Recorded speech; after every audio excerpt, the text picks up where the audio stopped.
అదే RTV app వార్తల్ని క్షణాల్లో చదివే అవకాశం ఉంటుంది. ఒక న్యూస్ పేపర్, ఒక టెలివిజన్ ఛానల్ మీ చేతుల్లో ఎప్పుడూ ఉంటాయి. ప్లాస్టిక్ వాడితే పర్యావరణానికి ముప్పు అని చెప్పేసి ప్రతి ఒక్కరి నోటి వెంట వింటున్నాం. కాకపోతే అనంతపురంలో మహిళలు అయితే మాత్రం ఒక అడుగు ముందుకేసి ప్లాస్టిక్ లేకుండా చేయాలంటే మన వైపు నుంచి కూడా ఒక అడుగు ముందుకు వేయాలంటూ ఒక చీరలతో వాడి అవి అవసరం లేనటువంటి చీరలతో ఇక్కడ ఏకంగా సంచులు తయారు చేస్తూ ఎంతో ఆదర్శంగా ఉన్నటువంటి నేపథ్యం. ముఖ్యంగా మనం పర్యావరణాన్ని కాపాడుకోవాలంటే మాత్రం ఈ ప్లాస్టిక్ను మనం తరిమి కొట్టాలి అని చెప్పేసి మహిళలు చెప్తున్నటువంటి నేపథ్యంలో ఇక్కడ మహిళా సంఘాల నాయకులు, మహిళలు చాలామంది ఉన్నారు. ఇక్కడ ఏం చెప్తారు, వాళ్ళు ఆదాయం ఎలా పెరుగుతుంది, ముఖ్యంగా ఈ కార్యక్రమాన్ని చేపట్టడానికి ప్రధాన కారణమైనటువంటి అనిల్ కుమార్తో సహా మహిళలు ఉన్నారు. ఏం చెప్తారు వారి మాటలు? సరే ఏంటి సార్ ఈ కాన్సెప్ట్ ఏంటి, ఎందుకు ఈ రకంగా మీరు ఆలోచన చేయాల్సిన అవసరం వచ్చింది? మేము 4 సంవత్సరాల నుంచి ప్లాస్టిక్ పై పోరాటం అని గ్రీన్ ఆర్మీ డిస్కవర్ అనంతపురం కింద చేస్తూ వస్తున్నాం. ఈ 4 సంవత్సరాల్లో పోరాటం ఏమంటే ప్లాస్టిక్ రహిత అనంతపురం చూడడం. సో మన నగరంలో ప్రతి ఇంట్లో ప్రతి వ్యక్తి ప్రతిరోజు వాడేది ఒక ప్లాస్టిక్ కవర్.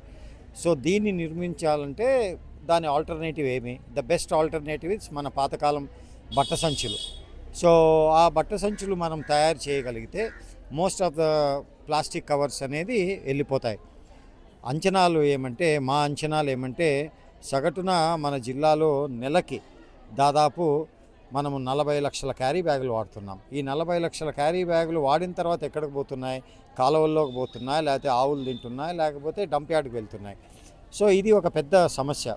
సో అందుకోసం ఈ 4వ సంవత్సరం మేము ఏమనుకున్నామంటే కేవలం సమస్యను చూపించడమే కాకోకుండా దాని ఆల్టర్నేటివ్ సమస్యకు పరిష్కారం కూడా చూపిస్తే బాగుంటుందని మేము లాస్ట్ ఇయర్ ఒక కార్యక్రమం మొదలుపెట్టినాం. నగరంలో విస్తృతంగా బట్ట సంచులు పంచడం. అందులో భాగంగా మేము తమిళనాడులో బట్ట సంచులు తయారు చేయించి దాదాపు 1,08,000 సంచులు ఉచితంగా నగరంలో మార్కెట్లలోనూ ఆడంతా పంచినాం. ఈసారి ఏమనుకున్నామంటే RRR అంటే రెడ్యూస్, రీయూజ్, రీసైకిల్ ఆ కాన్సెప్ట్లో 2వ R తీసుకొని రీయూజ్ అంటే ప్రతి ఇంట్లోనూ మన ఇంట్లో వాడని ఒక చీర ఉంటుంది. ఆ చీర ఆ ఇంట్లో మహిళకి చాలా ఎమోషనల్గా అటాచ్డ్. మన ఆడవాళ్ళు భర్తను వదులుకోవడానికైనా రెడీ అవుతారు, కానీ పట్టు చీరలు ఆ చీరలు వదులుకోవడానికి రెడీ కారు. సో ఆ ఎమోషనల్ దీన్ని ఏమంటున్నామంటే ఆ పాత చీరల నుంచి సంచులు తయారు చేయడం. సో మేము ఫస్ట్ దాన్ని చేసి చూపిద్దామని వేల సంఖ్యలో చీరలు తీసుకొని ఆ చీరలు అంటే మొదట మా అమ్మ చీర, మా అక్క చీర, నా కూతురు చీరలతో మొదలుపెట్టిన కార్యక్రమం ఇది. సో దాన్ని నీట్గా వాష్ చేసి దాన్ని నీట్గా మరొక అంశం సార్, ఇక్కడ అంతకుముందు మనం యూజ్ చేసిన శారీ అంటే కొంచెం సెంటిమెంటల్గా కూడా ఫీల్ అయ్యే పరిస్థితి ఉంటుంది. ఎందుకంటే అవి పూజా సామాగ్రి కొనవచ్చు, లాంటి ఇటువంటివన్నీ ఉంటాయి. దానికి ఏం చేస్తుంది, మీ ప్రాసెస్ ఏం చేస్తుంది? సో ఫస్ట్ ఒక ఓల్డ్ శారీ తీసుకొని దాన్ని కంప్లీట్గా డీశానిటైజ్ చేయడం, అంటే దాన్ని డ్రై క్లీనింగ్ చేసే ఏ విధంగా అవుతుందో ఆ విధంగా, అంటే ఇట్ బికమ్స్ 0 ఇన్ఫెక్షన్, అంటే కొత్త చీర కన్నా బాగుంటుంది. సో మేము ఇప్పుడు మీరు చూస్తున్న ఈ సంచులు కొత్త చీర మాదిరి ఉంటుందన్నమాట. ఎందుకంటే దీన్ని కంప్లీట్లీ డిస్ఇన్ఫెక్ట్ చేసి మీరు ఇక్కడ మెటీరియల్ చూసినారంటే ఇదేమన్నా కొత్త చీరల షాప్లో అమ్మే చీరలా లేకపోతే వాడిన చీరలా అన్న డౌట్ వస్తుంది మీకు. ఎందుకంటే దీన్ని పూర్తిగా డిస్ఇన్ఫెక్ట్ చేసి ఉంటాం, దాని తర్వాతనే కుట్టడం మొదలు పెడతాం. సో దీన్ని ఆ చీరల నుంచి సంచులు చేయగలిగితే ఈ సంచుల్ని ఇది ఫ్యాషనబుల్గా కూడా ఉంటుంది. మామూలుగా బట్ట సంచి తెల్లదో నల్లదో కొంచెం చూసేదానికి కొంతమంది ఏంది సంచి బోరింగా, కానీ ఇందులో వివిధ రకాల డిజైన్లు, బార్డర్లు, కలర్స్ ఉంటాయి. కాబట్టి మహిళలు, ఆడవారు, ఎందుకు నేను కూడా సంచి బాగా కలర్ఫుల్గా ఉంటే సంచి పట్టుకొని పోతా. సో దాన్ని దృష్టిలో పెట్టుకొని యంగ్స్టర్స్ కూడా యూజ్ చేయాలన్న ఒక ఉద్దేశంతో ఈ చీరల బ్యాగులు అంటే from saris to shopping bags అనే ఒక కాన్సెప్ట్తో ఈ ప్రయత్నం మొదలుపెట్టినాం. ఈ ప్రయత్నంలో భాగంగా మాకు ఫుల్గా 120% సపోర్ట్ ఇచ్చింది ఎవరు అంటే మన నగర కమిషనర్ బాలస్వామి గారు, అలాగే డిప్యూటీ కమిషనర్ డాక్టర్ పావని గారు. వీళ్ళిద్దరూ మొదటి రోజు నుంచి ఈ ఐడియా నేను చెప్పినప్పటి నుంచి నా ఇంటే ఉండి కమాన్ లెట్స్ డూ ఇట్ అన్నట్టుగా వచ్చి చేసినారు. సో అందులో భాగంగా మాకేమైంది, మాకు ఒక గ్రూప్ ఆఫ్ మహిళలు దొరకాల్సింది. సో లక్కీగా ఏమంటే ఒకరోజు నేను మెప్మా ఆఫీస్ వెళ్తే అక్కడ మెప్మా పీడీ గారు వండుకొని అక్కడ వాళ్ళు ఈ విధంగా ఒక గ్రూప్కి ఇక్కడ బీసీ వెల్ఫేర్ వాళ్ళు ట్రైనింగ్ ఇస్తున్నారంటే ఇక్కడ వచ్చి ఈ మహిళల్ని కలవడం, ఈ మహిళలతో నేను, కమిషనర్ గారు, డిప్యూటీ కమిషనర్ గారు ఈ ఐడియా వాళ్ళకి చెప్పడం, వీళ్ళందరూ ముందుకొచ్చి ఇంకా నేర్చుకునే స్టేజ్లోనే మొదలు పెట్టడం. సో ఏమవుతుందంటే నేర్చుకునేటప్పుడు సంచుల్లో మిస్టేక్స్ చేస్తే ఏం ప్రాబ్లం ఉండదు. అదే వీళ్ళు జాకెట్లలోనో ప్యాంట్లలోనో షర్ట్లలోనో మిస్టేక్స్ చేస్తే ఇబ్బంది అవుతుంది. సో సంచుల్లో ఎన్ని మిస్టేక్స్ అయినా చేసుకోవచ్చు కాబట్టి వీళ్ళు నేర్చుకునేటప్పుడే ఫస్ట్ 2 బ్యాచ్లు బాగా చేసినారు. కొన్ని మైనర్ మిస్టేక్స్ ఉన్నాయి. ఇప్పుడు మిస్టేక్స్ లేకోకుండా కుడుతున్నారు. అంటే బేసిక్లీ మనము ఈ మహిళలకి మనము ఒక ఐడియా ఇచ్చి దీన్ని ఈ విధంగా ఇంప్లిమెంట్ చేస్తే బాగుంటుంది, తద్వారా వీళ్ళు వాళ్ళ కాళ్ళ మీద వాళ్ళు నిలబడతారు అనే ఒక ఐడియా కానీ వీళ్ళ మైండ్లో పెడితే మహిళలందరూ ఒకే తాటిపై నిలబడి ఈ విధంగా ముందుకి వెళ్తారు అనే దానికి గొప్ప నిదర్శనం ఈ 130 మంది మహిళలు ఇక్కడ ఉన్నవాళ్ళు. నేను అనేది ఏమంటే ప్రభుత్వాన్ని ఈరోజు మన అనంతపురంలో 4000 గ్రూపులు ఉన్నాయి మహిళా సంఘాలు. ఒక్కొక్క గ్రూపులో 10 మంది అంటే 40,000 మంది ఒక ఆర్మీ, ఒక సైన్యం ఉంది అనంతపురం టౌన్లో. మన ప్రభుత్వ గణాంకాలు తీసుకున్నా కానీ వేలల్లో కుట్టు మిషన్లు మనం పంచినాం. మరి వీళ్ళందరినీ మనం ఉపయోగించగలిగి ఒక ఐడియా వాళ్ళ మైండ్లో వేసి ఈ విధంగా చేస్తే ఇంత సంపాదించవచ్చు అనే ఒక ఐడియా వాళ్ళల్లో వేస్తే ఈ సైన్యమే దాదాపు మన జిల్లాలో ప్లాస్టిక్ ప్రత్యామ్నాయ ప్రోడక్ట్స్, బట్ట సంచులు అయితేనేమి, అరిటాక్ అయితేనేమి, విస్తరాక్ అయితేనేమి, వక్కాక్ అయితేనేమి, ఇటువంటి ప్రత్యామ్నాయ ప్రోడక్ట్స్ అన్నీ మన జిల్లాలో సగటున సంవత్సరానికి 115 కోట్లు ఖర్చు పెడతాం మనము ఇవన్నీ కొనేందుకు, ప్లాస్టిక్ కవర్లు ఇవన్నీ. సో ఈ మహిళా సంఘంలో ఉండే ఈ 40,000 మందికి కానీ మనం ప్రభుత్వం ఫోకస్డ్ అప్రోచ్తో, అంటే ఇలాంటి చిన్న చిన్న గ్రూప్స్ తీసుకునే చేయాలి. ఇది చేయగలిగితే ఈ 115 కోట్ల వర్త్ ప్రోడక్ట్స్ మన అనంతపురం టౌన్లో ఉండే మహిళలే చేయొచ్చు. సో నా ఐడియానే అది. సో వీళ్ళందరినీ మనం ఎంపవర్ చేయాలా.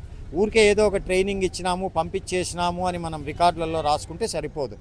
వీళ్ళని వాళ్ళ కాళ్ళ మీద నిలబడేటట్లు ట్రైనింగ్ అయిపోయే లోపలే మనం చూపగలిగితే, నాకు తెలిసినంత వరకు ఇక్కడ ఉన్న 130 మందిలో కనీసం 100 మంది ఇక్కడి నుంచి ట్రైనింగ్ అయిపోయినా కానీ ఏదో ఒక విధంగా వాళ్ళ కాళ్ళ మీద వాళ్ళు ఆ కుట్టు మిషన్ని నమ్ముకొని జీవనాధారం సాగిస్తారని. ఎందుకంటే ఇప్పుడు వాళ్ళు డబ్బు చూస్తున్నారు కాబట్టి దే విల్ డూ దిస్.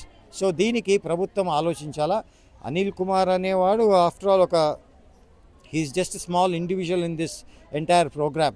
పని చేస్తూ ఉండేదంతా వాళ్ళు. ఐడియా నాదే కావచ్చు, దట్స్ డిఫరెంట్. చీరలు నావే కావచ్చు, దట్స్ డిఫరెంట్.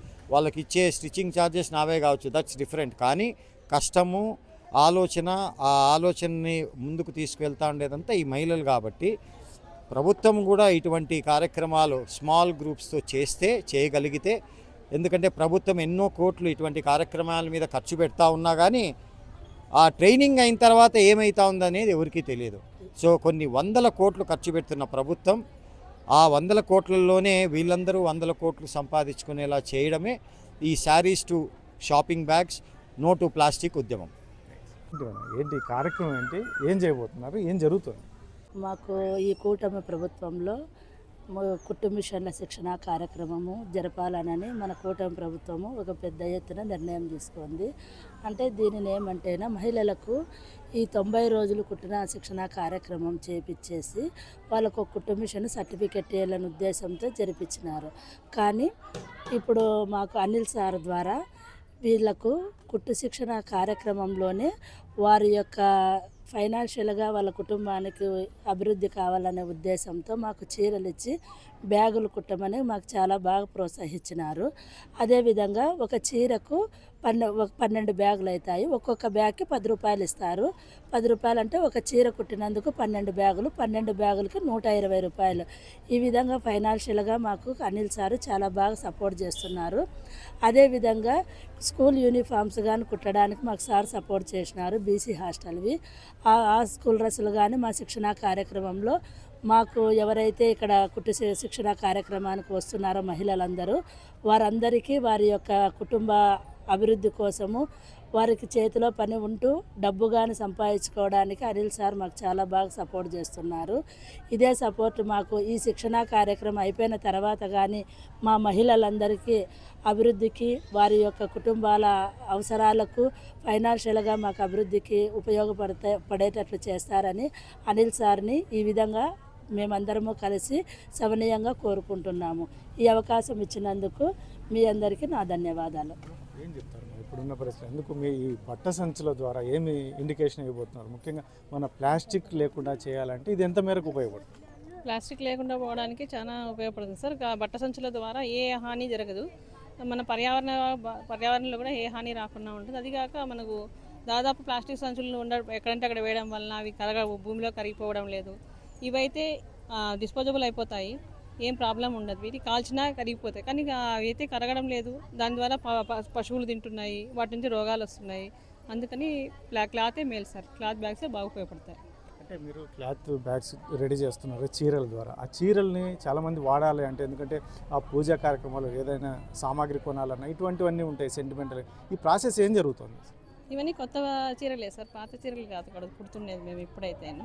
ఆయన అన్ని కొత్తవే చేస్తున్నారు, వాటి వల్ల ఏం ప్రాబ్లం ఏమి ఉండదు సార్. అసలు కొత్త శారీస్ అయితే కొత్త శారీస్తోనే శారీకి 12 అవుతున్నాయి సార్. దాంతో స్టిచ్చింగ్ చేస్తున్నాం సార్. ప్లాస్టిక్ వాడకూడదని చీరలతోనే చేస్తున్నాం. పాత చీరలు అయితే కాదు సార్, మేము అన్ని సీలు వీకిన తర్వాతనే స్టిచ్చింగ్ చేస్తున్నాం. మేడం కోచ్ మేము ట్రైనింగ్ తీసుకుంటున్నాం సార్. ఇప్పుడు మీకు ట్రైనింగ్ తీసుకోవడం వల్ల రాబోయే కాలంలో ఎలా ఉంటుంది? చాలా బాగుంది సార్, ఉపాధి కలుగుతుంది. మేము బయట ఎక్కడైనా బ్లౌజ్ ఇప్పించుకోకుండా దీనితోనే మేము రోజుకి 300, 450 అట్లా తీసుకుంటున్నాం సార్. రోజుకి 4 బ్యాగులతో అట్లా 4 చీరలు కుడుతున్నాం సార్. మేము ఒక 50 బ్యాగులు 60 బ్యాగులు చేసుకుంటే మాకు ఈ అమౌంట్ వస్తుంది సార్. 600, 500. అనిల్ సార్ మాకు బాగా చేస్తున్నారు సార్, ఉపాధి కలుగుతుంది. అంటే ఇప్పుడు ఈరోజు మనకు ఈ ప్లాస్టిక్ కవర్లు మనం అవాయిడ్ చేయాలంటే వీటిని కూడా వాడాలంటే ఏం చెప్తారు మీరు? ఇదే వాడాలి సార్, ప్లాస్టిక్ వాడేది మానేయాల, ఇదే కొనసాగాలని కోరుకుంటున్నాం సార్. మంచిది కాబట్టి అందరూ ఇదే వాడాలని అనుకుంటున్నాం సార్. ఏం చెప్తారు? ఇప్పుడు మీరు ఇంత పెద్ద ఎత్తున ఈ కార్యక్రమం నిర్వహిస్తున్నారు, రాబోయే కాలంలో డిమాండ్ ఇంకా ఎక్కువగా ఉండే అవకాశం ఉందని అనుకుంటున్నారు? ప్లాస్టిక్ వాడడం వల్ల చాలా హానికరం ఉంది. పిల్లలలో ప్రతి ఒక్కరిలో క్యాన్సర్ అనే క్యాన్సర్కి దగ్గర అవుతున్నారు. ఆ క్యాన్సర్ని నివారించాలంటే మనము ప్లాస్టిక్ని పూర్తిగా తుడిచివేయాలి. బట్ట బ్యాగులు వాడడం వల్ల, క్లాత్ బ్యాగులు వాడడం వల్ల ప్రతి పర్యావరణం కూడా మనము మంచి ముందుకు తీసుకెళ్తున్నాం. కాబట్టి అనిల్ సార్ చాలా మంచి కార్యక్రమాన్ని మొదలుపెట్టారు. Thank you Anil sir. ఇప్పుడు మనకు చెప్తున్నాం మనం ప్లాస్టిక్ వాడకూడదు ఇంకోటి అని చెప్పేసి, కాకపోతే మీరైతే ఒక అడుగు ముందుకేసి బట్టల బ్యాగులు తయారు చేస్తున్నారు. దీన్ని ప్రజలు బాగా వాడే అవకాశం ఉంటుంది అనుకుంటున్నారు? ఖచ్చితంగా ఉంటుంది సార్, ఖచ్చితంగా వాడాలి. ఖచ్చితంగా మనము ఫస్ట్ మంచిగా ముందుకు వెళ్తే ప్రతి ఒక్కరు కూడా మనల్ని చూసి అవును ప్లాస్టిక్ వాడుతున్నాం కదా, వాళ్ళు ఇప్పుడు బట్ట సంచులు బయటికి తీసుకెళ్ళి వాళ్ళు బట్ట సంచులు వాడుతున్నారు, ప్లాస్టిక్ వాడకూడదని వాళ్ళలో కూడా మనము ఒక ఇన్ఫర్మేషన్ ఇచ్చిన వాళ్ళం అవుతాం సార్. మనం ఏం చెప్తారు ఇప్పుడున్న పరిస్థితులు? ఎందుకంటే ప్లాస్టిక్ అనేది మనం నిత్యం పెద్ద ఎత్తున అది అలవాటు పడిపోయినాం. ఇటువంటి పరిస్థితుల్లో ఈ బట్ట బ్యాగులు అనే వాడకం ఖచ్చితంగా ప్రజలు ఉపయోగించే అవకాశం ఉంటుంది సార్. ఖచ్చితంగా మనకి సంచి బ్యాగులే మేలు సార్, బెటర్ కూడా. అవి కవర్లు వాడకూడదని అనిల్ సార్ చాలా ప్రయత్నం చేస్తున్నారు. బ్యాగుల వల్ల మనకి చాలా మేలు సార్, కవర్ల కంటే అదే మేలు సార్. ఇబ్బంది ఉండదు సార్, మనకి సంచి బ్యాగులే మేలు. మాకు కుట్టేదానికి మేము మంచి కూడా చేస్తున్నారు సార్ మాకి. దానికోసం ఇప్పుడు బట్ట బ్యాగులు కుట్టే వాళ్ళందరికీ కూడా ఉపయోగకరంగా ఉంటుంది. చాలా ఉపయోగం ఉంది సార్ మాకి బయట కూడా ఇబ్బంది లేకోకుండా సార్ మాకి ఒక జాబ్ లాగా కూడా మాకి బయటికి పోకోకుండా చాలా మంచిగా ఉండేదానికోసం ఇది చేస్తున్నారు సార్. సారు ఉపాధిని కల్పిస్తున్నారు సార్, సహాయం చేస్తున్నారు సార్. ఏం చెప్తారమ్మా? ఇప్పుడు ప్లాస్టిక్ అనేది పక్కకి మనకు పూర్తిగా దాన్ని వాడకుండా వదిలేయాలి అంటే మాత్రం బట్ట బ్యాగులు కావచ్చు, ఆల్టర్నేట్ ఏదైనా వాడాలి. ఇప్పుడు బట్ట బ్యాగుల గురించి ఏం చెప్తారు? బట్ట బ్యాగులు అయితే మనము ప్రతిసారి కూడా వాడినప్పుడల్లా వాష్ చేసుకోవచ్చు. తర్వాత ఎంతకాలమైనా కానీ ఈ బట్ట బ్యాగులను మనం వాడుకోవచ్చు. పైగా దీనివల్ల కాలుష్య నివారణ అనేది ఉండదు. అది కేవలం చినిగిపోవడం తప్పితే దాని నుంచి మనకి ప్రాణహాని అనేది ఉండదు. ఇవి కుట్టడానికి ఇవ్వడం వలన ఇంకోటి ఏమంటే పిల్లల చదువుల కోసము, పైగా మా ఇంటి జీవనం కోసం కూడా మాకు ఇది చాలా బాగా ఉపయోగపడుతోంది. దీనివల్ల మాకు కూడా కొంచెము ఉపాధి కల్పించడం వలన కొంత ఆర్థిక సహాయం కూడా కలిగిస్తున్నారు ప్రభుత్వం వారు. మన అనిల్ కుమార్ సార్ కూడా మనకు ఎంతో సహాయకరంగా మాకు ఉపయోగపడుతున్నారు, సహాయం చేస్తున్నారు. అధికారులు కూడా మాకు చాలా మంచి అవకాశాన్ని కల్పించినందుకు చాలా ధన్యవాదాలు వాళ్ళకు కూడా.